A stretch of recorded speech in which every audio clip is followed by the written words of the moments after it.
ಎಲ್ಲವನ್ನ ಗುಜರಾತ್ ಮಾಡಲ್ ಅಂತ ನಾವು ಹೇಳಲಿಕ್ಕೆ ಆಗಲ್ಲ. ಈ ದೇಶದಲ್ಲಿ ಮಹಿಳಾ ಮೀಸಲಾತಿಯ ಕೂಗಿ ಕೇಳಿ ಬರ್ತಾ ಇದೆ. ಮಹಿಳೆಯರ ಬೇಡಿಕೆಗೆ ಕೂಡ ನಾವು ಇವತ್ತು ಮನ್ನಣೆ ಕೊಟ್ಟ ರೀತಿಯಲ್ಲಿ ಪುತ್ತೂರಲ್ಲಿ ಆಶಾ ತಿಮ್ಮಪ್ಪ ಗೌಡ ಹಾಗೂ ಸುಳ್ಯದಲ್ಲಿ ಭಾಗೀರಥಿ ಮುರಳ್ಯ ಮತ್ತೊಮ್ಮೆ ರಾಜ್ಯದಲ್ಲಿ ಭಾರತೀಯ ಜನತಾ ಪಾರ್ಟಿ ಅಧಿಕಾರಕ್ಕೆ ಬರ್ತದೆ. ಯಾರೆಲ್ಲ ಅಸಮಾಧಾನದಿಂದ ಇದ್ದಾರೆ ಅವರನ್ನು ಪ್ರತ್ಯೇಕವಾಗಿ ಮಾತಾಡುವಂಥ ವ್ಯವಸ್ಥೆ ನಮ್ಮ ಕಡೆ ಇದೆ. ಈ ಬಗ್ಗೆ ನಾಳೆಯ ಒಳಗಡೆ ಎಲ್ಲ ಸಂಪೂರ್ಣ ಚಿತ್ರಣ ನಮಗೆ ಸಿಗ್ತದೆ. BJPಯಲ್ಲಿ ನಾವು ಅಭ್ಯರ್ಥಿಗಳನ್ನು ನೋಡೋದಿಲ್ಲ. ಪಾರ್ಟಿಯ ಸಿದ್ಧಾಂತ, ರಾಷ್ಟ್ರೀಯ ವಿಚಾರಧಾರೆ ಏನಿದೆ ಅದನ್ನು ನೋಡಿ ಜನ ಇವತ್ತು ಬೆಂಬಲಿಸ್ತಾ ಇದ್ದಾರೆ. ಅದೇ ನಮಗೆ ಇವತ್ತು ಶ್ರೀರಕ್ಷೆ. ಕರ್ನಾಟಕ ವಿಧಾನಸಭಾ ಚುನಾವಣೆ 2023 ಮುಹೂರ್ತ ನಿಗದಿಯಾಗಿದೆ. ಮತದಾನಕ್ಕೆ ದಿನಾಂಕ ಕೂಡ ಫಿಕ್ಸ್ ಆಗಿದೆ. ಈ ನಡುವೆ BJP ಅಭ್ಯರ್ಥಿಗಳ ಪಟ್ಟಿ ಕೂಡ ನಿನ್ನೆ ರಾತ್ರಿ 9 ಗಂಟೆ ಹೊತ್ತಿಗೆ ಬಿಡುಗಡೆ ಆಗಿರುವಂಥದ್ದು.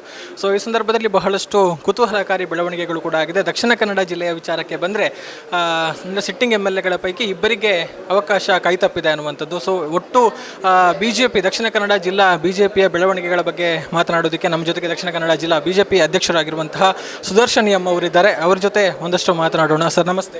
ನಮಸ್ತೆ. ದಕ್ಷಿಣ ಕನ್ನಡ ಜಿಲ್ಲೆಯಲ್ಲಿ ಒಂದಷ್ಟು ಬದಲಾವಣೆಗಳಾಗಿದೆ. ಇಬ್ಬರು ಸಿಟ್ಟಿಂಗ್ MLAಗಳಿಗೆ ಸುಳ್ಯ ಪುತ್ತೂರಲ್ಲಿ ಅವಕಾಶ ತಪ್ಪಿದೆ. ಏನು ಹೇಳಿದೆ? ಇದು ನಮ್ಮದು ಪಾರ್ಟಿಯ ನಿರ್ಧಾರ. ಅದು ಪಾರ್ಟಿಯ ನಿರ್ಣಯಕ್ಕೆ ನಾವೆಲ್ಲರೂ ಬದ್ಧರಾಗಿ ಕೆಲಸ ಮಾಡಲೇಬೇಕಾಗತ್ತೆ. ಇವತ್ತು 8 ವಿಧಾನಸಭಾ ಕ್ಷೇತ್ರಕ್ಕೂ ಅಭ್ಯರ್ಥಿಗಳ ಘೋಷಣೆ ಆಗಿದೆ. ಎಲ್ಲ ಕಡೆ ತಯಾರಿಗಳು ನಡೀತಾ ಇದೆ. ಪುತ್ತೂರು ಮತ್ತು ಸುಳ್ಯಕ್ಕೆ ಹೊಸ ಪರಿಚಯ, ಹೊಸ ಅಭ್ಯರ್ಥಿಗಳನ್ನು ಕೊಟ್ಟಿದ್ದಾರೆ. ಆ ಹಿನ್ನೆಲೆಯಲ್ಲಿ ಇವತ್ತು ನಾನು ಪುತ್ತೂರು ವಿಧಾನಸಭಾ ಕ್ಷೇತ್ರಕ್ಕೆ ಬಂದಿದ್ದೇನೆ. ಈಗ ತಾನೇ ಸುಳ್ಯಕ್ಕೂ ಕೂಡ ಹೋಗಲಿಕ್ಕಿದ್ದೇನೆ. ಒಟ್ಟು ಕಾರ್ಯಕರ್ತರ ಜೊತೆ ಮಾತುಕತೆಯನ್ನು ಮಾಡಿಕೊಂಡು ಹೊಸ ಅಭ್ಯರ್ಥಿಯನ್ನು ಅವರಿಗೆ ಪರಿಚಯಿಸುವ ದೃಷ್ಟಿಯಿಂದ, ಪರಿಚಯ ಮಾಡುವಂಥ ಅವಶ್ಯಕತೆ ಇಲ್ಲ. ಆಶಾ ತಿಮ್ಮಪ್ಪ ಗೌಡ್ರವರು ಜಿಲ್ಲಾ ಪಂಚಾಯತ್ನ ಅಧ್ಯಕ್ಷರಾಗಿ ಪಾರ್ಟಿಯ ಬೇರೆ ಬೇರೆ ಜವಾಬ್ದಾರಿಗಳನ್ನು ನಿರ್ವಹಿಸಿ ಪಾರ್ಟಿಯ ಸಂಘಟನೆಗೆ ಒಂದು ಶಕ್ತಿಯಾಗಿ ಅವರು ನಿಂತವರು. ಹಲವಾರು ವರ್ಷಗಳ ಬೇಡಿಕೆ ಕೂಡ ಹೊತ್ತು ನಮ್ಮ ದಕ್ಷಿಣ ಕನ್ನಡ ಜಿಲ್ಲೆಯಲ್ಲಿ ಕೂಡ ಇಡೀ ದೇಶದಲ್ಲಿ ಮಹಿಳಾ ಮೀಸಲಾತಿಯ ಕೂಗಿ ಕೇಳಿ ಬರ್ತಾ ಇದೆ.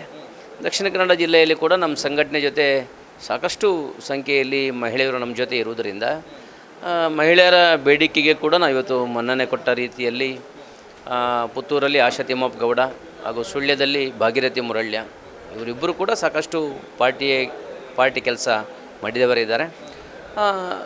ಪಾರ್ಟಿ ಅಭ್ಯರ್ಥಿಯನ್ನು ಘೋಷಣೆ ಮಾಡಿದ ನಂತರ ನಮ್ಮೆಲ್ಲ ಕಾರ್ಯಕರ್ತರು ಸ್ವಾಭಾವಿಕವಾಗಿ ಅಭ್ಯರ್ಥಿಯನ್ನು ಸ್ವೀಕಾರ ಮಾಡ್ತಾರೆ.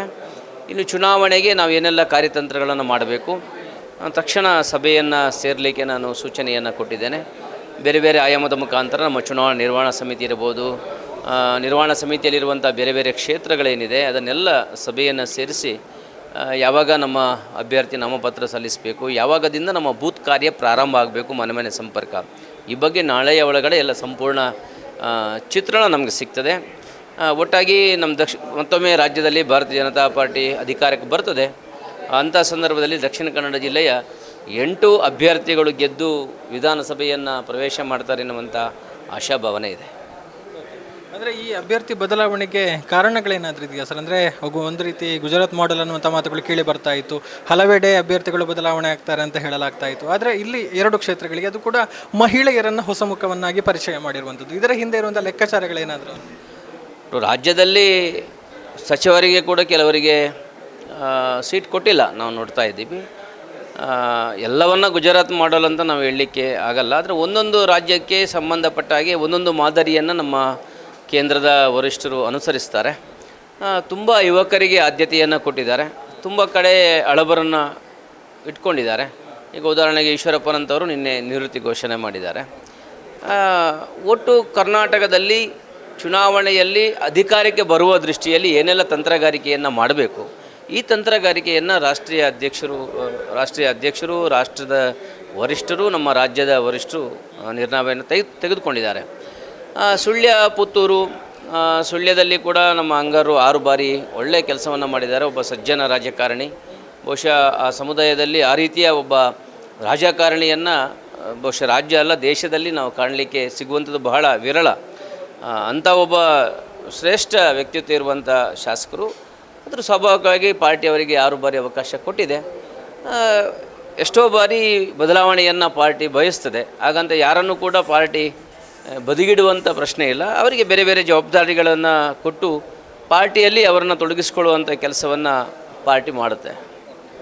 ಪುತ್ತೂರಿನಲ್ಲಿ ಬದಲಾವಣೆ ಇದಕ್ಕೆ ಏನಾದರೂ ಪ್ರತ್ಯೇಕ ಕಾರಣಗಳಿವೆ? ಪ್ರತ್ಯೇಕ ಕಾರಣ ಏನಿಲ್ಲ. ಒಟ್ಟು ಎಲ್ಲೆಲ್ಲಿ ಬದಲಾವಣೆಯನ್ನು ಮಾಡಬೇಕು, ಉಡುಪಿಯಲ್ಲಿ ಕೂಡ ಬದಲಾವಣೆ ಆಗಿದೆ.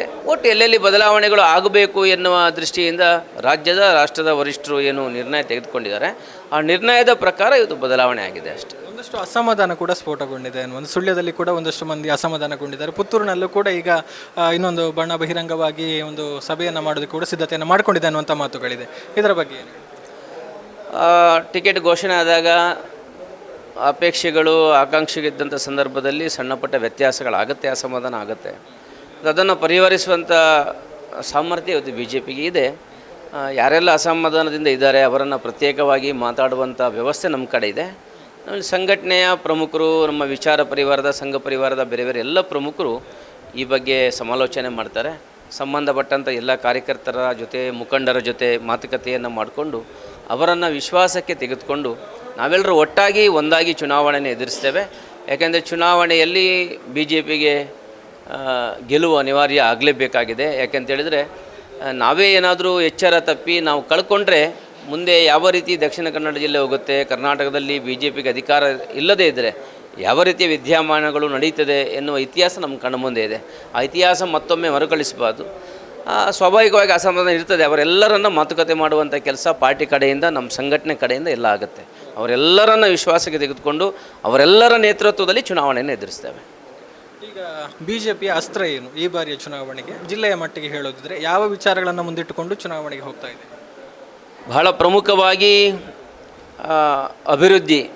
ಇವತ್ತು 8 ವಿಧಾನಸಭಾ ಕ್ಷೇತ್ರದಲ್ಲೂ ಕೂಡ, ಉದಾಹರಣೆಗೆ ಉಳ್ಳಾಲದಲ್ಲಿ ಕೂಡ ಸ್ವಲ್ಪ ಅಭಿವೃದ್ಧಿ ಆಗಿದ್ದರೆ ಅದು ಬಿ ಜೆ ಪಿ ಸರ್ಕಾರದ ಕೊಡುಗೆ. ಇವತ್ತು ನಮ್ಮ 7 ಶಾಸಕರು 7 ವಿಧಾನಸಭಾ ಕ್ಷೇತ್ರದಲ್ಲಿ ಭಾಳ ಅದ್ಭುತವಾದಂಥ ಅಭಿವೃದ್ಧಿಯನ್ನು ಮಾಡಿದ್ದಾರೆ. ಮತ್ತು ಜನರಿಗೆ ಗೊತ್ತಾಗಿದೆ ಬಿ ಜೆ ಪಿ ಅಧಿಕಾರದಲ್ಲಿ ಇದ್ದರೆ ಮಾತ್ರ ನಾವು ಶಾಂತಿ ಸೌಹಾರ್ದತೆಯಿಂದ ಸಾಮರಸ್ಯದ ಬದುಕನ್ನು ಕಾಣ್ಬೋದು. ಸರ್ಕಾರದ ಸವಲತ್ತುಗಳು ಕಟ್ಟಕಡೆಯ ವ್ಯಕ್ತಿಗೆ ಅದು ಬಿ ಜೆ ಪಿ ಸರ್ಕಾರ ಇದ್ದಾಗ ಮಾತ್ರ ಸಿಗ್ತದೆ. ಇದು ಜನಸಾಮಾನ್ಯರಿಗೆ ಇವತ್ತು ಗೊತ್ತಾಗಿದೆ. ಸನ್ಮಾನ್ಯ ನರೇಂದ್ರ ಮೋದಿ ನೇತೃತ್ವದ ಕೇಂದ್ರ ಸರ್ಕಾರ ಏನಿದೆ, ಕರ್ನಾಟಕದಲ್ಲಿ ಕಳೆದ ಬಾರಿ ನಮ್ಮ ಯಡಿಯೂರಪ್ಪ ನೇತೃತ್ವ ಸರ್ಕಾರ ಇರ್ಬೋದು, ಬಸವರಾಜ ಬೊಮ್ಮಾಯಿ ನೇತೃತ್ವ ಸರ್ಕಾರ ಇರ್ಬೋದು, ಈ ಎಲ್ಲ ಅವಧಿಯಲ್ಲಿ ಜನಸಾಮಾನ್ಯರಿಗೆ ಸರ್ಕಾರದ ಸವಲತ್ತುಗಳು ನೇರವಾಗಿ ಅವರಿಗೆ ಸಿಕ್ಕಿದೆ. ಯಾವುದೇ ಸಂದರ್ಭದಲ್ಲಿ ಮಧ್ಯವರ್ತಿಗಳು ಇಲ್ಲದೆ. ಇದು ಜನರು ಗೊತ್ತಾಗಿದೆ. ಬಿ ಜೆ ಪಿಯಿಂದ ಮಾತ್ರ ಈ ರಾಜ್ಯಕ್ಕೆ, ಈ ದೇಶಕ್ಕೆ ಭವಿಷ್ಯ ಇರುವಂಥದ್ದು. ಅದರಿಂದಾಗಿ ಬಿ ಜೆ ಪಿ ಅಧಿಕಾರದಲ್ಲಿ ಇರಲೇಬೇಕು. ಈ ದೇಶದ ಸಂಸ್ಕೃತಿ, ಪರಂಪರೆ, ಇತಿಹಾಸ ಉಳಿಬೇಕಾದರೆ, ಬೆಳಿಬೇಕಾದರೆ ಬಿ ಜೆ ಪಿ ಅನಿವಾರ್ಯ ಎನ್ನುವಂಥ ಭಾವನೆ ಜನಸಾಮಾನ್ಯರಲ್ಲಿದೆ. ಖಂಡಿತವಾಗಿ ಕೂಡ ಬಿ ಜೆ ಪಿಯಲ್ಲಿ ನಾವು ಅಭ್ಯರ್ಥಿಗಳನ್ನು ನೋಡೋದಿಲ್ಲ. ಪಾರ್ಟಿಯ ಸಿದ್ಧಾಂತ, ರಾಷ್ಟ್ರೀಯ ವಿಚಾರಧಾರೆ ಏನಿದೆ ಅದನ್ನು ನೋಡಿ ಜನ ಇವತ್ತು ಬೆಂಬಲಿಸ್ತಾ ಇದ್ದಾರೆ. ಅದೇ ನಮಗೆ ಇವತ್ತು ಶ್ರೀರಕ್ಷೆ. ಧನ್ಯವಾದಗಳು ಸರ್, ಮಾತಿಗೆ ಸಿಕ್ಕಿದ್ದಕ್ಕೆ. ಇದು ದಕ್ಷಿಣ ಕನ್ನಡ ಜಿಲ್ಲಾ ಬಿಜೆಪಿ ಅಧ್ಯಕ್ಷರಾಗಿರುವಂತಹ ಸುದರ್ಶನ್ ಎಂ ಅವರು ಹೇಳಿರುವಂಥ ಮಾತುಗಳು. ಒಟ್ಟು ಅಭ್ಯರ್ಥಿಗಳ ಬದಲಾವಣೆಯ ವಿಚಾರ ಇರ್ಬೋದು, ಜೊತೆಗೆ ಭಿನ್ನಮತ ಇರ್ಬೋದು ಅಥವಾ ಅವರಲ್ಲಿರುವಂಥ ಅಸಮಾಧಾನಗಳು ಎಲ್ಲ ಬಗ್ಗೆಯೂ ಕೂಡ ಮಾತನಾಡಿದ್ದಾರೆ. ಎಲ್ಲರನ್ನೂ ಕೂಡ ಮಾತನಾಡಿಸಿ ಎಲ್ಲರನ್ನೂ ಕೂಡ ಜೊತೆಗೆ ತೆಗೆದುಕೊಂಡು ಹೋಗೋ ಕೆಲಸವನ್ನು ಮಾಡ್ತೇವೆ ಅನ್ನುವಂಥ ಮಾತನ್ನು ಕೂಡ ಹೇಳಿದ್ದಾರೆ ಅನ್ನುವಂಥದ್ದು. ಲೋಕೇಶ್ ಬನ್ನೂರು, ಧನುಷ್ ಪುತ್ತೂರು ಜೊತೆಗೆ ಗೌತಮ್ ಶೆಟ್ಟಿ, ಸುದ್ದಿ news, Puttur. AVG English Medium School located in Alapuda, Krishnanagara, Bannuru, Putturu. Highlights: patriotism-centric education with Bharatiya values. Located in municipality area, a blend of urban and rural atmosphere. Informing the kids' progress to the parents on daily basis. Fine English environment in the classrooms. Effective communication with the parents. Easy access to the school management. Just 3.5 kilometers from Putturu towards Uppinangadi. Personal attention to each kid. Admission open for 2023-24. AVG English Medium School and unit of AVG Educational and Charitable Trust, Alapuda, Krishnanagara, Bannuru, Putturu. Contact 7338085983 9448485983. ಸುದ್ದಿ channel, ಕ್ಷಣ ಕ್ಷಣದ ಸುದ್ದಿಗಾಗಿ.